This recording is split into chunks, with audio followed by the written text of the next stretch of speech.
حر ومفيش تكييف، تعالى اقولك على حاجه جربتها بنفسي بديل للتكييف واوفر 75% من ثمنه، وكمان في استهلاك الكهرباء عن التكييف العادي، اللي هو اكنك مشغله مروحه بس انت طالع لك هوا ساقع كده زي التكييف بالظبط.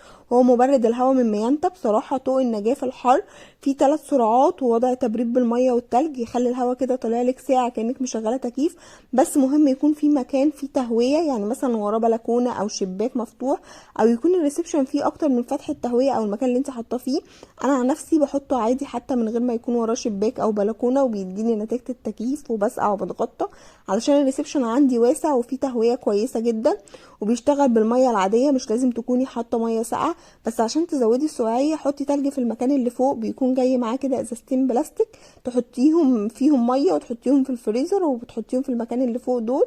ده بيبرد الدنيا جدا وبيبقى حلو قوي، وبيتحرك كمان في ريش بتتحرك شمال ويمين بيوزع بيها الهواء في الاوضه كلها، فبتلاقي الاوضه كلها سقعت. وفي كمان تايمر ووضع نوم لو بتحبي تنامي على نسمه هواء كده من غير ما تقلقي. والشاشه الديجيتال اللي فوق دي بتوضح لك كل حاجه انت بتعمليها او انت عايزه تعمليها، وكمان معاه ريموت تقدري تتحكمي فيه عن بعد، وسهل انك انت تنقليه من اوضه او من مكان لمكان عشان في عجلات من تحت. انا شخصيا مرتاحه عليه جدا. العيوب بقى اللي لاحظتها فيه، اول حاجه لو عندك حساسيه انصحك تبعدي عنه، لانه ممكن يتعب الناس اللي عندهم مشاكل في التنفس او الجيوب الانفيه. ولو في حد عندكم في البيت كبير في السن انصحكم تتاكدوا انه ما عندوش حساسيه على الرئه او الانف، والاحسن برضو انكم انتوا تستشيروا الطبيب قبل ما تشتروه.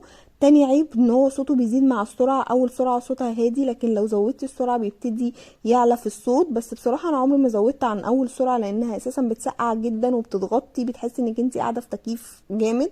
وملحوظه مهمه، كل حاجة في الدنيا ليها مميزات وليها عيوب، والمهم ان احنا نختار الحاجة اللي تناسبنا وتفيدنا احنا شخصيا. يعني اللي بيتعب منه مش شرط ان هو يجيبه، فاختاروا بعقلكم واحتياجاتكم، مش بس بالاعلانات او تجارب غيركم. وبس كده. فلو انتوا عاوزين حاجة سعرها كويس وتديكي سقعية التكييف، المبرد ده فعلا ممتاز. لو استفدتي من الفيديو ما تنسيش تعملي لايك وتشتركي في القناة عشان يوصل لكل ترشيحاتي اللي بنزلها.